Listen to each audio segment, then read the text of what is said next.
நீங்கள் தவறவிட்ட எபிசோடுகளை இப்பொழுதே காணுங்கள் உங்கள் Tandivan.com மற்றும் Tandivan யூடியூப் சேனலில்.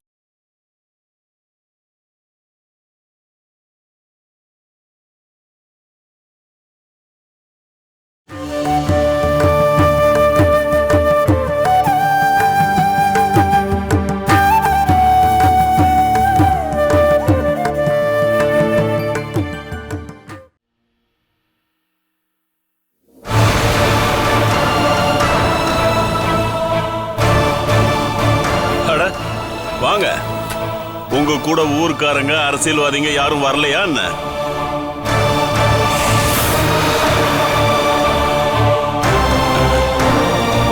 உட்காருங்க உட்காருங்க.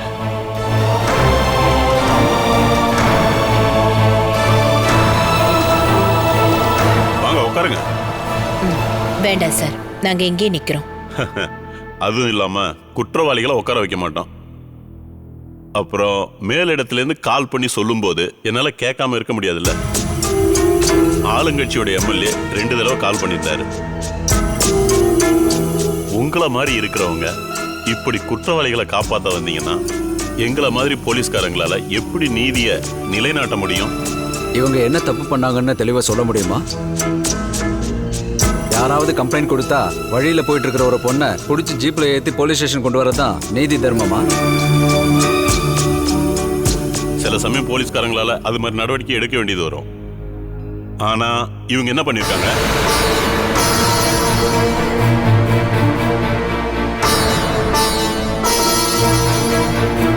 எங்களுடைய டியூட்டியை செய்ய விடாம போலீஸ் பிடிச்ச குற்றவாளிய ஜீப்பை தடுத்து நிறுத்தி கூட்டிட்டு போயிருக்காங்க. அந்த வேலைக்காக ஜாமீன்ல வெளியே வராதபடி உங்களை உள்ள போறதுக்கு எனக்கு தெரியாமலாம் ஒண்ணும் இல்லை. என்ன நீங்க என்ன வேணாலும் பண்ணிக்கோங்க சார். அந்த நேரத்துல இவ தப்பு பண்ணிருப்பான்னு எனக்கு தோணவே இல்லை. எந்த தப்பும் பண்ணாத என் பொண்ணுதான் என் கண்ணுக்கு தெரிஞ்சா. கோழி கொஞ்சம் பறந்து தூக்கிட்டு போறப்போ ரொம்ப தூரம் அதால பறக்க முடியலனாலும் தாய் கோழி கொஞ்சம் பறக்க முயற்சி பண்ணும்ல சார். நீங்க சொல்றத பார்க்கும்போது இவ நீங்க பெத்த பொண்ணு மாதிரியே சொல்றீங்க. உங்களுடைய 3 பசங்க கொடுத்த கம்ப்ளைண்ட் மேலதான் நான் நடவடிக்கை எடுத்தேன். அவங்க கொடுத்த கம்ப்ளைண்ட்ல எந்த விதமான உண்மை இல்லைன்னு உங்களால சொல்ல முடியும்ல சார். என்னோட பசங்களுக்கு அந்த சொத்தை நான் தான் பிரிச்சு கொடுத்தேன். அந்த டாக்குமெண்ட்ஸை இவ திருநதா சொல்றீங்கல்ல, அதுல இவளுக்கு என்ன லாபம்? என் கூட இவ இருக்கிறப்போ நான் அதுக்கு ஒத்துக்குவேனா சார்? எனக்கு தெரியாம இவளால அதை செய்ய முடியுமா? எதுவுமே வேண்டான்னு சொல்லி நாங்க பழைய வீட்டுல கஷ்டப்பட்டு வாழ்ந்துட்டு இருக்கோம் சார். எனக்கு எதிராக என் பசங்க என்னென்ன பண்ணாங்கன்னு உங்களுக்கு தெரியும்ல. அவங்களுக்கு எதிராக நான் ஒரு கம்ப்ளைண்ட் கொடுத்தேனா நடு ரோட்ல நீங்க அவங்கள அரெஸ்ட் பண்ணுவீங்களா? போதும் போதும், நீங்க இப்போதைக்கு இந்த பொண்ணை கூட்டிட்டு போங்க. எப்பவுமே இப்படி தப்பிச்சிடலான்னு நீங்க நினைக்காதீங்க.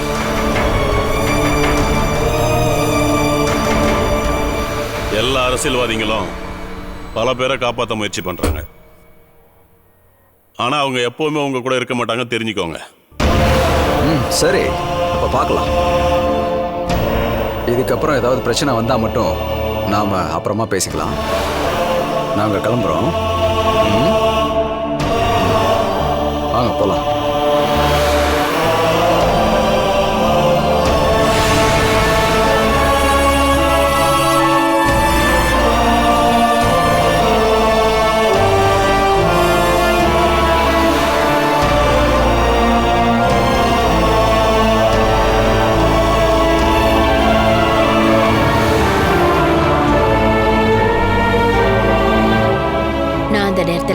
உங்ககிட்ட ரொம்பவே கோவமா பேசிட்டேன். என்னை மன்னிச்சிருங்க. என் பொண்ணுக்கு ஒரு ஆபத்து வந்தா அதை என்னால சகிச்சுக்க முடியாது சார். இவளுக்காக நான் என்ன வேணாலும் பண்ணுவேன். ஒரு ஆளை கொன்னுதான் இவளை காப்பாத்தணும்னா அதையும் நான் செஞ்சு முடிப்பேன்.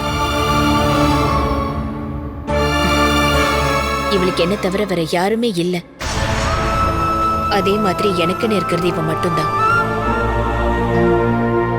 எங்களை தொந்தரவு பண்ணாதீங்க சார்.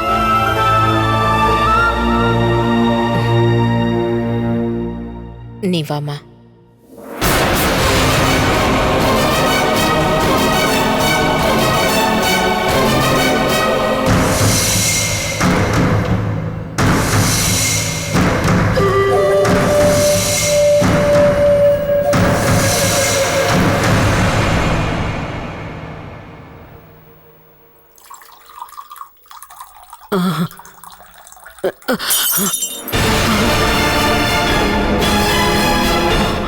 கடவுளே, இப்ப நான் என்ன பண்றது? ஐயோ அம்மா, நீ எதுக்கு இப்படி பண்ணி வச்சிருக்க? ஜெயா, இங்க வந்து பாரு. கிழவி, உனக்கு எதுக்கு இந்த வேலை எல்லாம்? என்னாச்சு? என்னாச்சுக்கா? நீயே வந்து இங்க பாரு. கிழவி, இந்த வீட்ல எல்லாத்தையும் உடைக்கணும்னு முடிவு பண்ணிட்டியா என்ன? யாரும் இல்லாத நேரமா பார்த்து திருட்டுத்தனமா கொட்டிக்க வந்தியா? உனக்கெல்லாம் வெக்கமா இல்ல? இது என்னோட வீடு தானே. நான் கிச்சனுக்குள்ள வந்து எனக்கு தேவையானதை எடுத்து சாப்பிட எனக்கு உன் அனுமதி தேவையில்லை. இப்படி சொன்னா என்ன அர்த்தம்? இந்த கிச்சன்ல சாப்பாடு எல்லாம் சமைச்சு வைக்கிறது நாங்க தான். அதை கேட்காம எடுத்து சாப்பிடுறதுக்கு உரிமை இருக்குன்னு பத்திரத்துல எழுதியிருக்கா என்ன? இத பாரு பாமா, நான் தண்ணி குடிக்கிறதுக்காகத்தான் கிச்சனுக்குள்ள வந்தேன். எனக்கு ரொம்ப தாகமா இருந்தது, அதனால தான். ஏதாவது சாப்பிடாம இருந்தேன்னா நான் செத்து போயிடுவேன். நீ செத்தாதான் இந்த வீடே நிம்மதியா இருக்கும். நாங்க சாப்பாட்டுல விஷம் கலந்து கொடுத்துட்டோம்னு யாரும் எங்களை சொல்ல மாட்டாங்கல்ல. நீயும் ஒரு நாள் அதை செஞ்சவ தானே. இப்ப வரைக்கும் உன் மேல எனக்கு நம்பிக்கை வரல. இத பாரு பாமா, நான் உன்னை முழுசா நம்புறேன். இந்த பாட்டிக்கு சாப்பிட ஏதாவது குடுமா. ஓ, என் வீட்ல இருந்துகிட்டு என்ன எதிர்த்து பேசிக்கிட்டு நீ எப்படி சாப்பிடுறேன்னு நானும் பாக்குறேன். நீ இப்படி வாக்கா, அது கொடுக்கறவே. ஓ, இது உன்னோட வீடா? ஒரு நிமிஷம் கூட இந்த வீட்ல இருக்க கூடாது. வா வா கிழவி, வான்னு சொல்றேன். வா கிழவி, கைய விடு. ஒரு நிமிஷம் கூட இருக்க கூடாது. வா வா விடுன்னு சொல்றேன். எதுவும் பேசாத. விடு ஜெயா, விடு விடு. ஜெயா, நீ ஏன் இப்படி நடந்துக்கிற? நான் உன்னை விட வயசுல ரொம்ப மூத்தவடி. என்ன விடு விடு. மரியாதையா வந்துரு. அக்கா, இந்த கிழவி ரூம்ல இருக்கிறத தூக்கி வெளில போடுங்க. இதுக்கப்புறம் இந்த கிழவி வீட்லயே இருக்க கூடாது. கிழவி விடு விடு. வரப்போறியா இல்லையா? விடு. உன்னை வான்னு சொன்னேன். விடுடி. இங்க பாத்தியாம்மா என்ன பண்றாங்கன்னு? இவதானே எனக்கு தூக்க மாத்திரை கொடுத்து என்ன மயக்கம் போட வச்சது அப்படின்னு நீ சொன்னல. நான் சொன்னதெல்லாம் உண்மைதான். ஆனா இவங்களா இருக்கிறதுனால தான் இத்தனை நாளா உங்களை சகிச்சிட்டு இருந்திருக்காங்க. நானா இருந்திருந்தா உங்களுக்கு முன்னாடியே பாயசத்தை கொடுத்து கொண்டிருப்பேன். அடியே, அப்ப நீங்க 3 பேரும் ஒன்னா சேர்ந்து என்ன கொல்ல பாக்குறீங்க அப்படித்தானே? இது பாரு, உன்னோட Dress எல்லாமே இதுக்குள்ள இருக்கு. எடுத்துட்டு போ. இதுக்கப்புறம் நீ எத்தனை நாள் உயிரோட இருப்ப? ஏய், நீ எந்த காலத்துலயும் நல்லா இருக்க போறது இல்ல. நீ பாத்துக்கோ. இங்க பாரு, சாபம் கொடுத்ததெல்லாம் போதும். மரியாதை வெளில போ. இல்ல நாங்க 3 பேரும் சேர்ந்து வெள்ள தூக்கி போட்டுருவோம். அடி பாவி, என்ன இந்த வீட்டை விட்டு வெளியில அனுப்புனா நான் உங்க எல்லாரையும் ஜெயிலுக்கு அனுப்பிடுவேன். ஆமா, எனக்காக கேள்வி கேட்க ஆளுங்க வருவாங்க. அப்படின்னா நீ எல்லாரையும் போய் கூட்டிட்டு வா கிழவி. இந்த கிழவி நம்ம வீட்டுக்கு வேண்டவே வேண்டாம். அக்கா புடிங்க. வேண்டாம் வேண்டாம், மாட்டேன். ராஜு, என்ன வீட்டை விட்டு வெளியே அனுப்ப பாக்குறாங்க. யாராச்சும் வாங்களே. கஜேந்திரா, பேசிட்டே நிக்காத. வா. வயசான காலத்துல மூச்சு முட்டி இறந்துட்டா கொலைப்பழி நம்ம மேலதான் விழுவோம். டேய், இது அவ்வளவு சீக்கிரம்லாம் சாகாது. வெளியே போயிட்டு சத்தம் போட்டு ஆளை கூப்பிடும் போது தான் நான் பயப்படுறேன். இருந்தாலும் இவங்க 3 பேரால கண்டிப்பா நம்ம ஒரு நாள் அவமானப்படுவோம். அது இன்னைக்கே இருக்கட்டும். இது பொம்பளைக்குள்ள நடக்கிற பிரச்சனையை நம்ம நினைச்சுக்கிட்டா போதும். நமக்கு எதுவுமே தெரியாது.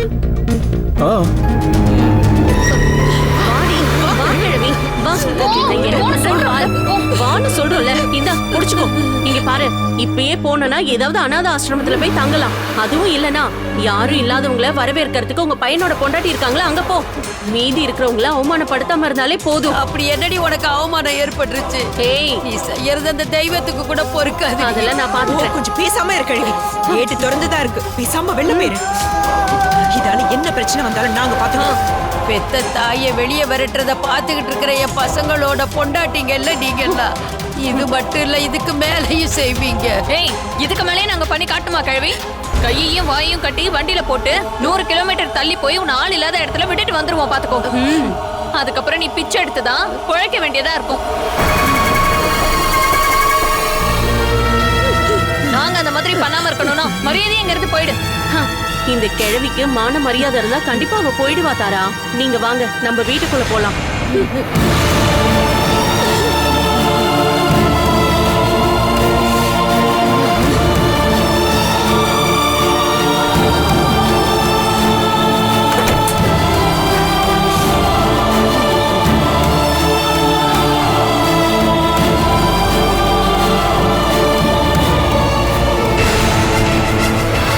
வயசான காலத்துல இப்படி ஒரு அவஸ்தைக்கு என்ன ஆளாக்கிட்டியே கடவுளே. எந்த ஜென்மத்துல நான் என்ன பாவம் செஞ்சனோ தெரியலையே. என்ன இருந்தாலும் என்ன இந்த நிலைமைக்கு ஆளாக்குன அவங்கள தண்டிச்சிடாத கடவுளே.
அம்மா, வெளியே யாரும் வந்திருக்காங்க. நான் போய் பார்க்கணுமா? வேண்டாம், நானே போய் பார்க்கறேன்.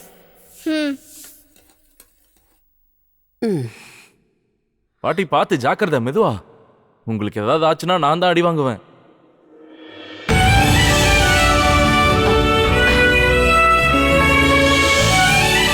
ஐயோ அம்மா, நீங்க தனியா வந்திருக்கீங்க? அந்த பைய கொஞ்சம் எடுத்து கொடு தம்பி. அந்த பையன் நீ வாங்கிக்க லக்ஷ்மி. அந்த தம்பிக்கு கொடுக்க வேண்டிய பணத்தை கொடுத்து. ஒரு நிமிஷம் இருப்பா, நான் போய் எடுத்துட்டு வரேன். எவ்வளவு ஆச்சு? 100 ரூபாங்க. வாங்கம்மா.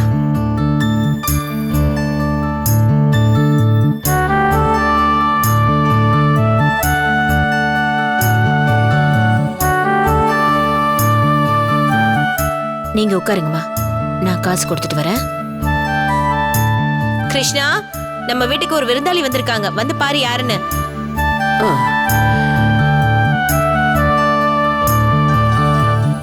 யாருமா சொந்தக்காரங்க? அட பாட்டி.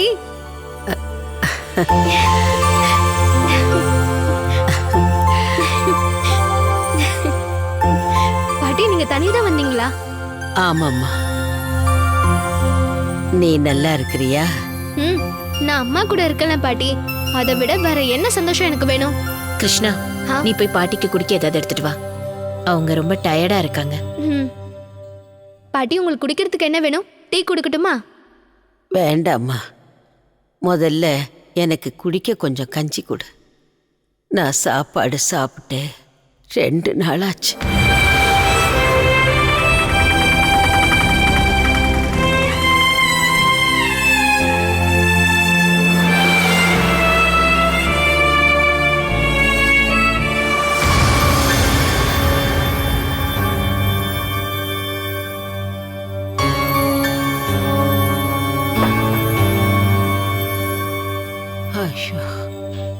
இப்பதான் போன உயிர் திரும்பி இருக்கு.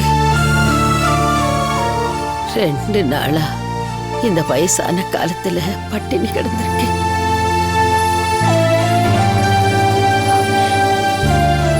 வெறும் பச்சை தண்ணிய குடிச்சே நான் 2 நாளும் வாழ்ந்திருக்கேன்னா நீங்க நம்புவீங்களா? அம்மா, நீங்க என்னமா சொல்றீங்க? என்னோட மருமகளுங்க இவ்ளோ கேவலமா நடந்துக்கிறாங்களா? அந்த வீட்டுல ஆம்பளைங்களும் பொம்பளைங்களும் எல்லாரும் ஒரே மாதிரி தான்.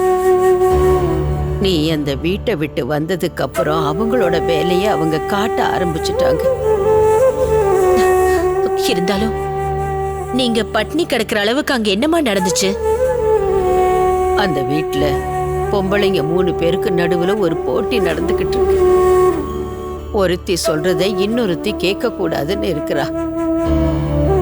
தங்க நகைய போலி நகையா மாத்தி வச்சது தாராதான்னு ஜெயா என்கிட்ட சொன்னான். ஜெயா தான் எனக்கு தூக்க மாத்திரையை கொடுத்து கொல்ல பார்த்தான்னு தாரா சொன்ன. நல்ல வேளை நகை திரும்ப கிடைச்சிருச்சு. ஆனா உயிர் திரும்ப கிடைக்கலன்னா என்ன செய்யறது? என்ன கொல்ல பார்த்தவகிட்ட நான் ஜாக்கிரதையா இருந்தேன். அதை மட்டும்தான் நான் செஞ்சேன். நீ கொடுக்கிற சாப்பாடை நம்பி நான் எப்படி சாப்பிடுறதுன்னு நான் ஜெயா கிட்ட கேட்டேன். அப்படி கேட்டதுனால அவ எனக்கு சாப்பாடோ தண்ணியோ எதுவுமே கொடுக்கல. பாமாவும் அவங்களுக்கு தான் சப்போர்ட் பண்ணி பேசுறா. இப்ப எல்லாரும் ஒன்னா சேர்ந்து என்னை வீட்டை விட்டு வெளியே அனுப்பிட்டாங்க. என்னால பேசவும் முடியல, வெளியில வரவும் முடியல. பசியினால யாருக்கும் தெரியாம கிச்சனுக்குள்ள போய் ஒரு டம்ளர் தண்ணி குடிக்கலான்னு போனேன். கை நழுவி கிளாஸ் கீழே விழுந்துருச்சு. ஜெயா என்ன கைய பிடிச்சு வெளியில அனுப்பிட்டா. இன்னொருத்தி என் துணிய பையில வச்சு என்ன வெளியில அனுப்ப பார்த்தா. ஜெயாவை பத்தி தப்பு தப்பா சொன்ன கஜேந்திரம் பொண்டாட்டியும் அவங்க கூட சேர்ந்துக்கிட்டா. போதும்மா போதும். இதுக்கு மேல எனக்கு எதுவும் கேட்க வேண்டாம். உங்களால இதெல்லாம் எப்படி சகிச்சுக்க முடிஞ்சது? மனசும் உடம்பும் தளர்ந்து போன வயசுல இதையெல்லாம் சகிச்சுக்காம என்னால வேற என்ன செய்ய முடியும்? யாருமே துணை இல்லாம இருக்கிற எனக்கு யாரும் உதவி செய்ய வருவா?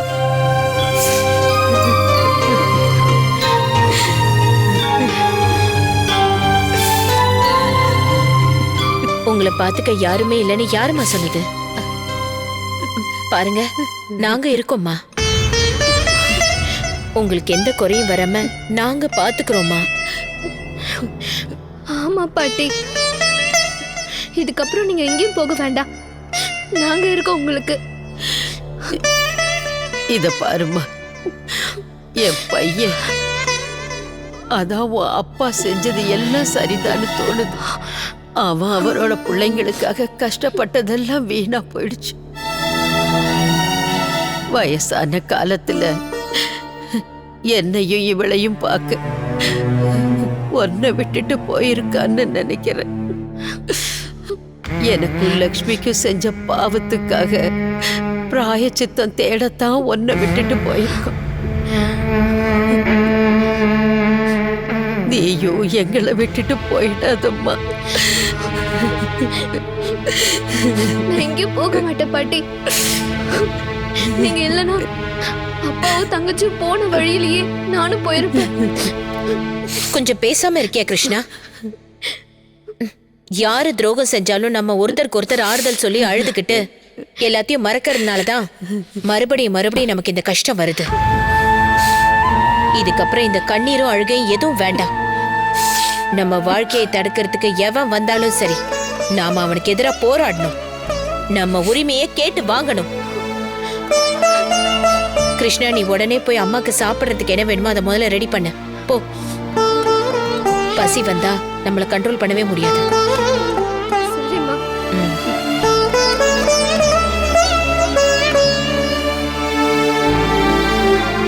அம்மா, நீங்க அந்த குடும்பத்துல உயிரோடு இருக்கிற வரைக்கும் சுகமா வாழ்றதுக்கு அந்த பாக பிரிவினை டாக்குமெண்ட்ஸ்ல எல்லாத்தையும் எழுதி வச்சிருக்கேன். உங்களை நல்லா பாத்துக்குவேன்னு ராஜேந்திரன் சொன்னதுனாலதான் நான் எதையுமே யோசிக்காம ராஜேந்திரனுக்கு அந்த வீடை கொடுத்தேன். அங்க உங்ககிட்ட அவன் ஏதாவது பிரச்சனை பண்ணானா அது ஒரு நம்பிக்கை துரோகமும் ஒப்பந்த மீறலும் அப்புறம் சித்திரவதைகளும் இது எல்லாமே கிரிமினல் குற்றம்மா. இத பத்தி நான் உங்ககிட்ட பேசி பார்க்கறேன். அதெல்லாம் வேண்டாம்மா. இதுக்கப்புறம் அவங்க கிட்ட பேச வேண்டாம். என்ன வேணான்னு ஒதுக்குனவங்க கிட்ட நான் போக விரும்பல. நான் இருக்கிறது உனக்கு பாரமா இருக்குன்னு நினைச்சா என்ன எங்கேயாவது கொண்டு போய் ஆசிரமத்துல விட்டுடு. அங்க என் நாளை கழிச்சுக்கிறேம்மா.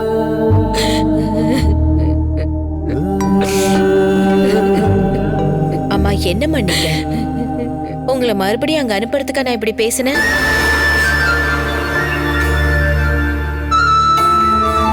மனசாட்சியே இல்லாம உங்களை வெளியே அனுப்பினவங்க கிட்ட நான் கேட்கணும்ல. அப்படி கேட்கலனா இந்த விஜயலட்சுமி உயிரோட இருந்து என்னம்மா பிரயோஜனம்?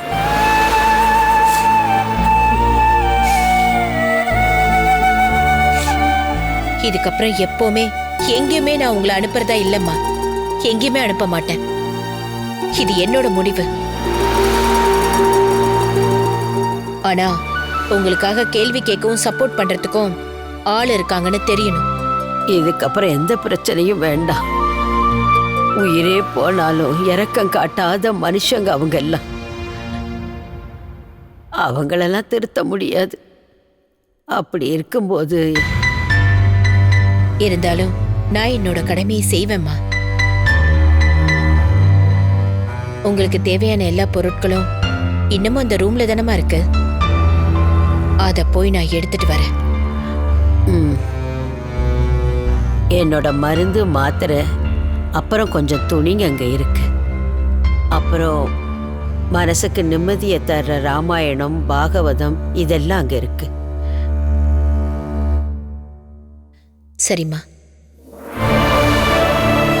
நான் உடனே போய் அதை எல்லாத்தையும் எடுத்துட்டு அந்த கணக்கையும் முடிச்சிட்டு வரேன். இப்ப எதுவும் கிருஷ்ணாக்கு தெரிய வேண்டாம். நான் ட்ரெஸ் மாத்திட்டு போயிட்டு வரேன்.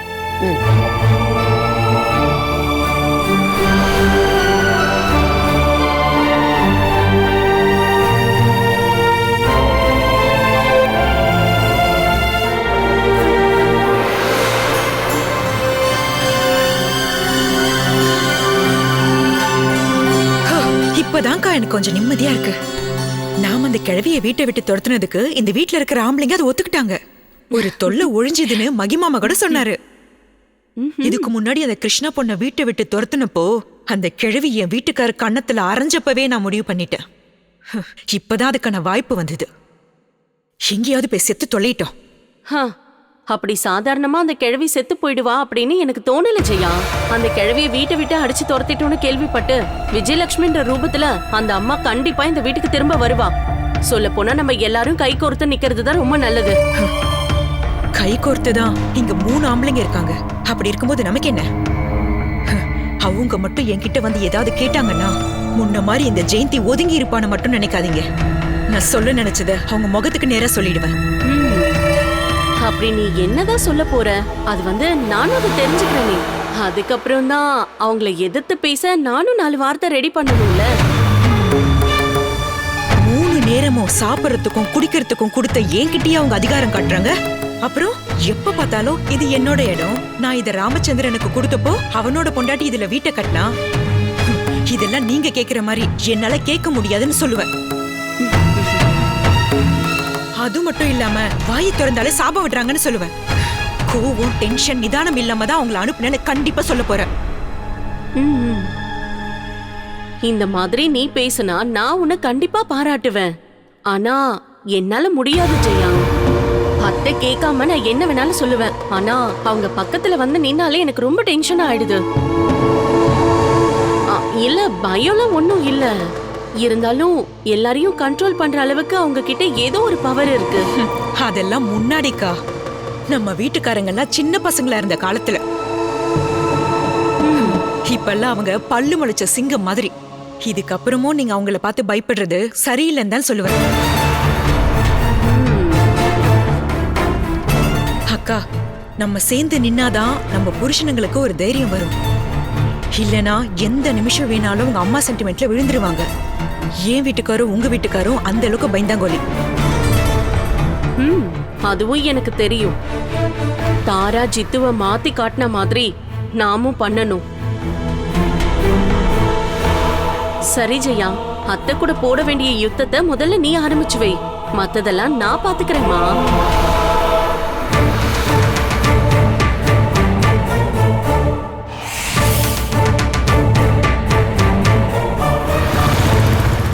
Catch us on TV, Tandivan.com, Facebook and YouTube.